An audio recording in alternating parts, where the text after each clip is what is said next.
Hey guys, welcome to A Little Bit of Monica. I'm Monica, and today we are going to be doing an author spotlight. Today's spotlight is going to be on Lucy Score, who is a romance author that I have read 6 books from over the last couple of months.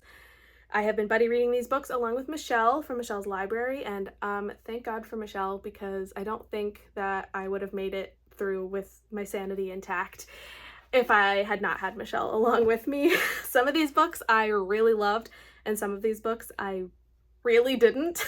So I am really excited to talk about all the books that I have read and what I've thought about them.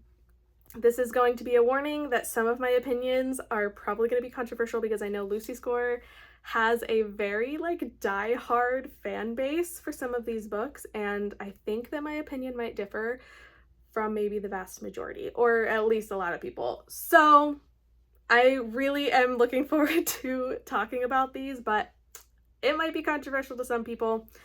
Let's get started. So back at the beginning of August, Michelle and I decided to start reading through Lucy Score books, and Lucy Score has made a lot of visits to my local bookstore, so I knew they had a ton of copies. They even had some signed copies of different books, and so I really wanted to give these a shot.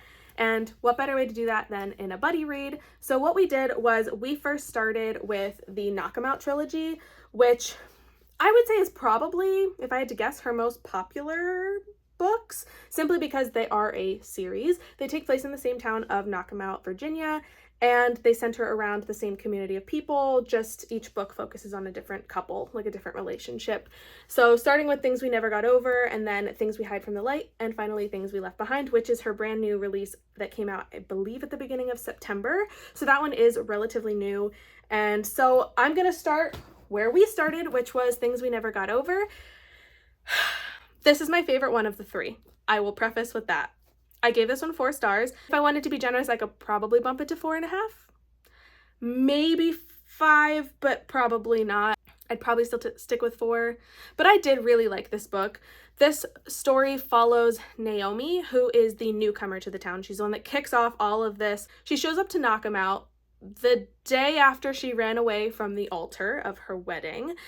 And she shows up in this coffee shop because she's supposed to be meeting her twin sister, who somehow got word to her that she needed her to come to town.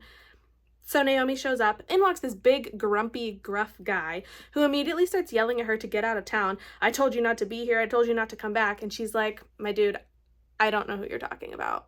I don't know you. I've never seen you before in my life. So they don't hit it off super well, but eventually Naomi discovers that her twin sister, who got herself into some very serious trouble that then snowballs into a lot more throughout the rest of the book, but her twin sister left behind her, I believe, 13-year-old daughter. So Naomi shows up to this town and finds out that she has a teenage niece who is now in her care, because who else is going to care for her? The dad's not around and her mom just up and left. So Naomi is now taking care of a teenage girl and trying to communicate with social services about what's going on. And then Knox Morgan, the big gruff guy that walks in and starts yelling at her, he basically ends up fake dating her so that the social services agent sees that she has a stable foundation for her niece that she's trying to raise, at least temporarily. So they get into this fake dating, which is one of my favorite tropes. So I really did love that premise. And they go from enemies to lovers, and it's a very long, drawn-out thing. However, what ends up happening is so much bigger than I ever would have expected. I did not know what happened in these books before I read them. I did not anticipate them having run-ins with a crime lord and these intense kidnapping scenes. It was just a very bizarre turn of things that I ended up loving. This book, something about it just gripped me, and I really enjoyed it. One, I loved Naomi as a character. I thought she was a really strong lead. She was quirky, but a ray of sunshine kind of person, which was directly opposite of her twin sister, and also directly opposite of half the people that she interacted with. But in all of the mess that goes on in trying to care for her niece, Waylay, which I cannot tell you how many times I made fun of that name during the course of reading this book.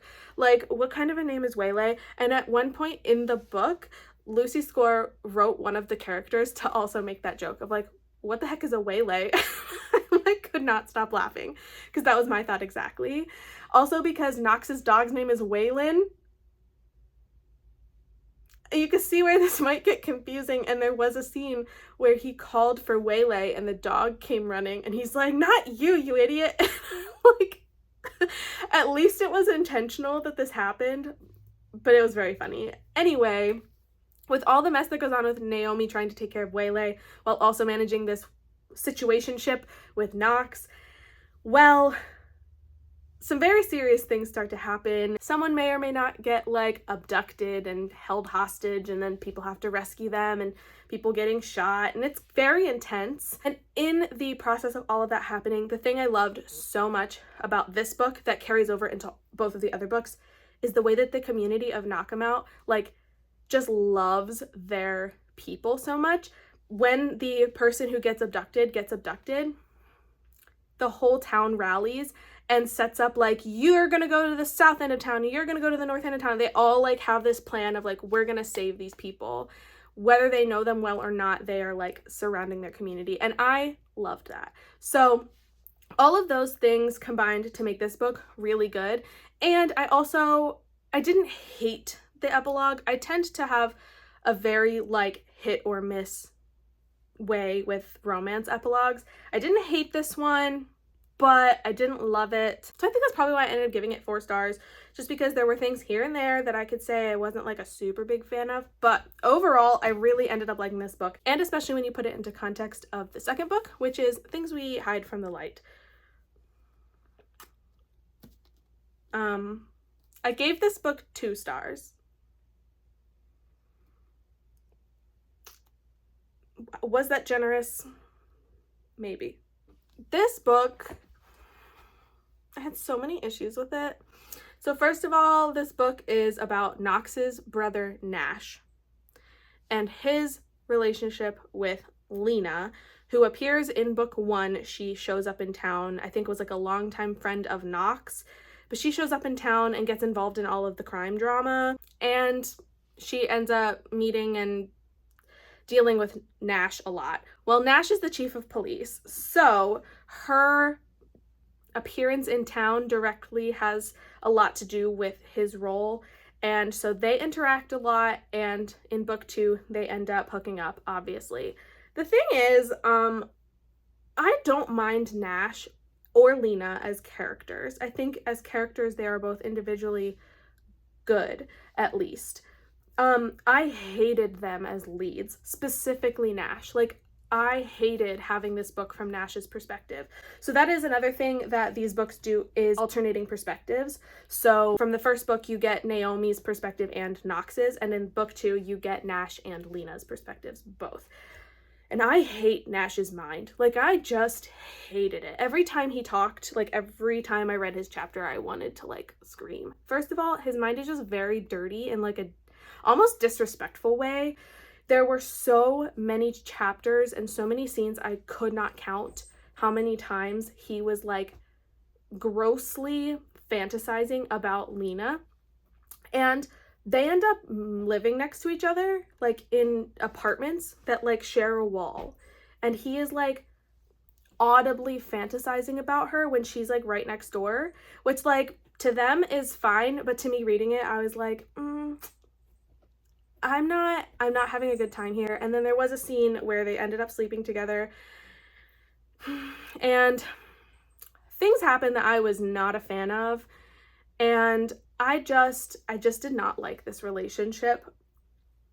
But mostly I just didn't like Nash, but there were also things I didn't like about Lena. So this book was just really rough for me to get through.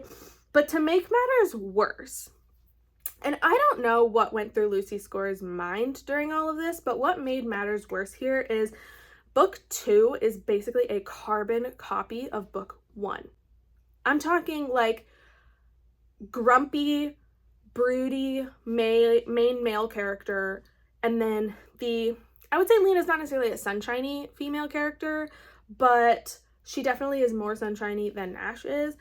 So we have this male-female relationship where the guy feels this overwhelming desire to be like macho and protective, and I'd say overprotective a lot.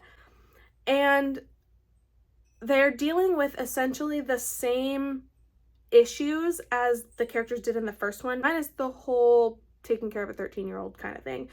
But these characters, like the villain from book 1, spoiler alert, they don't catch him at the end of book 1. And he comes back in book 2 and he literally does the same thing a second time. Like, it's the conflict is exactly the same. I mean, like, someone gets abducted and they have to go in and save them, and someone gets shot. And then there's an epilogue where they're like happily ever after. Like, it's the same story twice. And I don't know why she wrote it like that. Like, I really would like to know what happened. Like, did she not see the similarities? Like, it's the same book. It's just different characters. It's just less likable characters. So, like, that's why this book got 2 stars. I finished it and I gave it those 2 stars. It could have been lower, but I gave it 2 because I really like the community of people, and the characters from book 1 were also in book 2. So I was able to like appreciate all of the community a lot more, and like that's what saved it for me. But like, other than that, book 2 was rough. Like, it was rough to get through. Then fast forward to book 3, which is Things We Left Behind. Now, I did have an ARC copy of this when we were reading them, because we read these all 3 in a row. And so I had the ARC copy, and then I got the physical copy. And because, like I said, she comes to my local bookstore quite often, and so I was able to get this book signed from Lucy Score. And as much as I have mixed feelings about the second book, which is also signed just generically, because when I went to the store to buy this, they actually had a non-personalized signed copy that I picked up. So even though it's my least favorite of the series, I still have a signed copy. But anyway, I got the third book signed because they're so pretty and I wanted the matching set, so I got them. And this book I gave 3 stars, so it was a very nice average in between 1 and 2. This book follows Lucian, who is the childhood best friend of the Morgan brothers, Knox and Nash, from the first 2, and Sloane, who is the town librarian. And they have a past that is briefly like alluded to in the first 2 books. You know that they have something that they hate each other, but like with that weird like sexual tension kind of hate each other. And so you know there's a past, but you don't know what it is until you read this book. And that's when you find out their history and what happens with them and how they end up getting wrapped up in all of the drama from the first 2 books, and how the same issue, like the same conflict, is still continuing through this book, but it does take another level and gets both of these characters looped in even more than before. And I really liked the way that these characters were included. I think that the story continued really well and it all made sense. I ended up liking Lucian and Sloane as characters individually as well. Sometimes their relationship was a little bit iffy because these people are all like super toxic to each other during like the beginnings of their relationships, and through the majority of this book they're pretty toxic to each other. However, you know all along that they're gonna get together, so like it is what it is. The other thing that was really frustrating about this one is that they have that moment where he tells her they're in a relationship and she says, no, we're not, and he says, I'm telling you that we are. And that just, it rubs me the wrong way. I don't love that. And I know it happens like more often than I'd like to say in books, but I didn't love that aspect. The other thing that really frustrated me about this book in particular, but it was present in all 3 books, it was a very, very common theme, is that these 3 main guys from each of these books, they grew up together, they know each other really well, they're all the same age, they're all like mid-40s, but they all act like they're 14 years old. Like, they don't act like grown men. And that is very evident in one of the scenes in the 3rd book where they get into a fight about something because, I don't know, like Lucian did something bad and they were mad at him. So they start yelling at him and they literally like, you want to take this outside? And they do. And they go into the parking lot of the bar and they literally have an all-out brawl, like a street fight wrestling match in the middle of the parking lot. And they are 44-year-old men. And then like they beat each other up. And then they stand up in the fight and they're all like, oh, my back, man, I'm too old for this. I'm like, yes, you are. You're acting like teenagers. What is this? Like, I'm sorry, but like, you are 40 years old. Act like an adult. Like, it just happened a lot. It happened a lot in these books where they acted like this. So while I love each of the guys in their own way most of the time, that common theme got kind of old over the course of the 3 books. And again, I do feel like with all 3 of these books, they did have a very, very similar structure to all of them. I mentioned that book 2 is like a carbon copy of book 1, and that is completely true. Book 3, I would say, is a little bit different. It does have some differences. However, the structure is basically the same. It's the same conflict, just someone else connected to the villain from the first 2. It's someone else that's connected there. And so it's the same ongoing issue, and instead of someone getting abducted, they get held hostage in their own house instead. So like they don't get taken somewhere, they just get locked in their own house. And so it did just feel like the same thing happens in all 3 books, and they all 3 have a 3rd act breakup.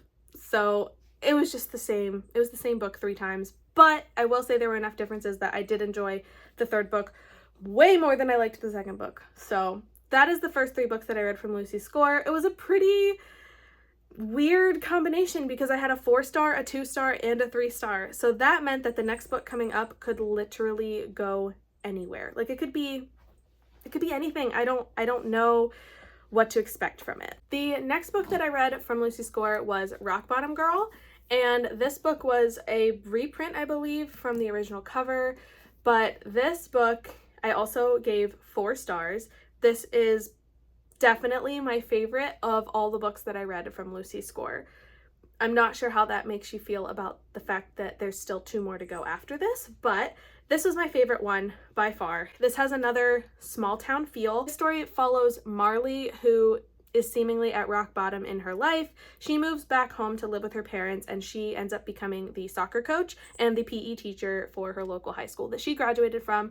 But when she was in high school, she had a lot of issues with other people, and she ended up doing something that you don't know right away. Basically, she had a part in something that led to her being suspended, and she ended up not coming back for like 20 years or something because she didn't want to come back to all the drama that she left behind.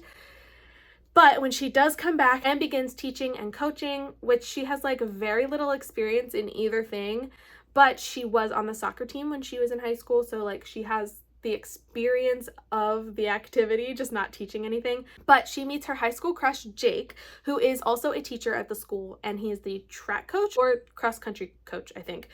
Anyway, they meet and he starts helping her out, and then they end up in a fake dating situation, which I said is one of my favorite tropes, so I love this. Basically, the arrangement is he's going to help her figure out how to teach and coach effectively, and she is going to teach him how to be in a mature adult relationship. But obviously, they both realize they have feelings for each other while they're fake dating, and she's like, oh no, I'm preparing him for a relationship with someone that's going to come after me, and I keep saying that I'm leaving this town at the end of the semester because I don't want to stick around my rock bottom town.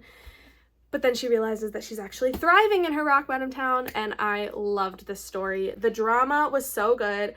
The way that her past comes into play and his past comes into play, everything just like worked. I loved the characters. I thought that the evil characters were like pleasantly evil. Like I loved to love them or I loved to hate them. It was just like such a good cast of characters in this book. Plus, it takes place in Pennsylvania, and everything about this book just like really, really connected to the town that I grew up in.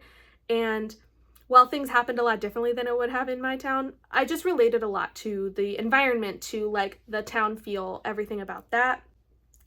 And then there was one scene that I still think about sometimes. They played donkey basketball, and they literally brought donkeys into the gymnasium and like rode them around to play basketball. And it was just like this fundraiser thing. The whole scene was ridiculous, but I was living for it. Like, that scene I think about every once in a while. Not that often, but like every once in a while, the donkey basketball game still comes into my mind. So like clearly this book had an effect on me, and I'm very happy with that. So Rock Bottom Girl, definitely my favorite Lucy Score so far at 4 stars. And now we go all the way down to the other side of the roller coaster, which is my very least favorite Lucy score, which is hard to beat since I already told you I rated one at 2 stars. Maggie Moves On was the next book that Michelle and I read. And I gave this book 1 star because I DNF'd it at 59%, I think. And I read more than Michelle did. Like, she stopped and I kept going because I didn't want to give up. Like, I wanted to hold out hope that this book would get better, and it didn't. So this book is about Maggie, who is a YouTube fixer-upper of homes. So she like buys houses and flips them and puts it on YouTube, and she has this huge following, and so people are really excited that she's going to be doing this like old historic house. And she shows up and then is hiring a bunch of local people to come and help clean things up. Landscapers, roofers, interior design, like all these different things to get the house back to a good condition, because it was pretty ratty and, you know, people would play pranks in there, all that kind of stuff. It was a rough place. And so she shows up, and the story is about her meeting the landscaper that she hires. What was his name? This landscaper's name is Silas, I think, and he has a dog that I don't remember the dog's name, but this dog is like ridiculously reckless and runs around and makes messes everywhere. He shows up to like the first day. Like, this is the interview stage. Like, she hasn't even hired him yet. He shows up and the dog is running muddy laps around the yard and the porch, and the dog literally gets sick on the porch, and he's like, oops, don't mind that. I'm sorry, this is like a job interview for you. What are you doing? Anyway, the minute that he sees her, I forget what the exact line is, but it's something like, Silas was in lust before he even got to her face. Like,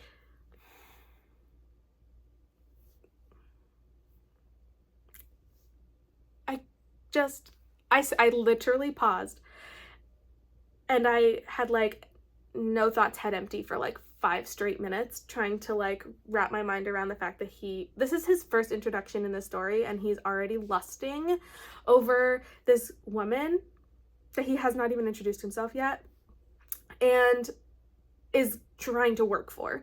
So like, you can see where this is gonna go. He meets her and he is immediately like grossly flirtatious, like coming onto her despite her like shutting him down multiple times. He just like could not take no for an answer. He came onto her so strong all the time and was like making jokes and trying to like hook up with her, but like was not getting it in his head that 1, she kept turning him down, and then 2, she's your boss, so like stop making this weird. And I just could not with this book. It made me like irrationally angry, and I wanted it so badly to like turn around for something to get better, and it just didn't. It just kept getting worse. And then she started like buying into his crap, where he would like tell her things that are supposed to be like sweet talking, and to me, I'm like disgusted because I'm already disgusted by him. But he would say these things and she would be like, oh my gosh, yeah, maybe I will sleep with you. What? Make it make sense, Maggie. I would like you to move on from him, because this is ridiculous. I just lost respect for this relationship. I just don't understand how this book made it to print, and like nobody had issues with this. Also, he was like I think 37 years old, and he didn't even know what YouTube was. Now, I understand living under a rock, but this man would have been in like the prime age when YouTube started and was like wildly popular. You cannot convince me that he would never have heard of it. Like, he had to ask someone what, like, he didn't even know that it was like a website. Like, he didn't know the concept of YouTube, that she was famous on YouTube for this show that she has. And like, it just made me feel, it took me out of the story, honestly, because I'm like, this is unrealistically stupid. Like, he should not be this far under a rock. Like, it's unbelievable. And it was like the straw that broke the camel's back, because I already like hated the book, and then realizing how stupid he was, and when she started falling for him anyway, I'm like, I'm out, man. Good luck, Maggie. I cannot see this through to the end. So I DNF'd. I think it was 59%, and I simply gave it 1 star just so I could rate it low because I just did not like it at all. Thankfully, there was 1 book left that we decided to read, and that was By a Thread. This is a grumpy boss romance where the boss, Dominic, he actually gets this woman, Allie, fired from her job at the pizza shop, and then his mother decides to hire her as an assistant at the fashion magazine that they have. And over the course of the book, you learn that the father, Dominic's father, who previously helped run the company, was dismissed for inappropriate relations with employees. And it's a family secret that kind of like everybody knows about it, but nobody talks about it. Like, this swept under the rug, even though like all the employees are aware of like what he got into. And it was just like a really messy workplace situation. And Dominic does not want to basically bring in those same issues when he starts to have feelings for Allie, and Allie works for him, so she doesn't want to have these weird feelings, but obviously they do, and they have to navigate this workplace relationship with a lot of drama, a lot of jealousy, and honestly, like, I didn't hate this book. I gave it 3 stars, and I think I remember like the first sentence of my Goodreads review being like, I feel average about this book, and I still feel that way. Like, I don't actually have any strong feelings about this book. It was good. I didn't hate it. I didn't hate the characters. There were a couple scenes that I like didn't love, but I could move past them, and it is what it is. When I put this into comparison to like Things We Hide from the Light or Maggie Moves On, then this book is like brilliant.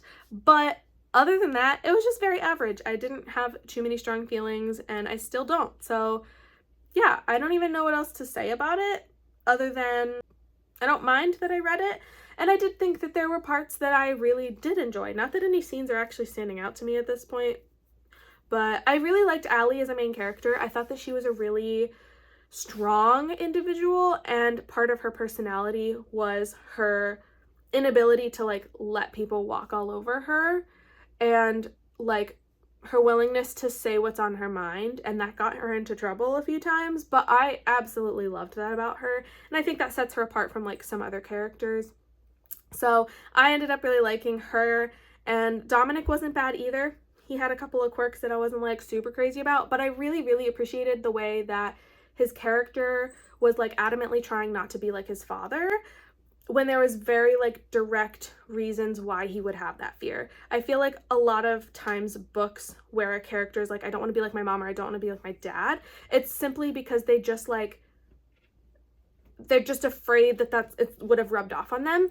But with Dominic's situation, it is quite literally like he is in the position that his father was in when he took advantage of it, and so he is trying adamantly not to be like that. And it just feels like a more real reason for why he would have those concerns. And so I appreciated the way that that was handled, and the way that things kind of came together at the end and the conflict was resolved. So I ended up favoring this book more than I disliked it. So that's pretty good in comparison to some of these other books. But now those are the 6 books from Lucy Score that I have read so far. Am I opposed to reading more books by her? No. But I am cautious because Maggie Moves On, at face value, did not seem like it was going to go the way that it did. Like, I was shocked at the way that those characters were. Like, I did not see that coming, that it was going to be that bad for me. So I'm very cautious of reading more books from her, but I'm not opposed to it. And especially because she does come locally a lot, I will probably try to read some more of her books down the road. But I have taken a break from her for a while, and I have really enjoyed that break. That doesn't mean that I won't like reading another one of her books, but I feel like I need to have some like positive reviews in my brain going into a book before I read it from her, which is hard because I know that so many people love her books. And like, I mean, I know on TikTok, when her new book came out, there were so many people posting about how obsessed they were with Sloane and Lucian, and like, I don't hate them, but like, I'm not as obsessed, like, so I don't know, maybe I am in the minority here of like not being so crazy about all those characters, but that's how I feel. that's how I rated these books. I wouldn't say that I'm not a fan of hers because some of these books, like I said, were really good. And I would probably reread Rock Bottom Girl. It was that good. I would probably reread it just for like the feel good vibes. Like it just made me feel good when I finished reading. Like it felt wholesome. That is a good word to use. Rock Bottom Girl felt wholesome to me. And maybe that's because it takes place in a school, but like I loved it. I really did. I really enjoyed that book. So I'm not saying that I'm not a fan of Lucy Score. I'm just saying I am questionable about some of the books, and I will probably want to read some good reviews before I read another one of hers. But for now, that is all, and I will let you know the next time I read a Lucy Score book, and we'll see where it goes from here. Make sure you're subscribed so that you don't miss out on any future videos, and make sure to like and comment below if you've read any of these books and what you thought. Let me know if you are in complete disagreement with me of some of these opinions, because that's completely fine. I would love to know that other people enjoyed some of these books, but let me know if you want to read them or if you have and what you thought. Thank you so much for watching, and I will see you next time. Bye!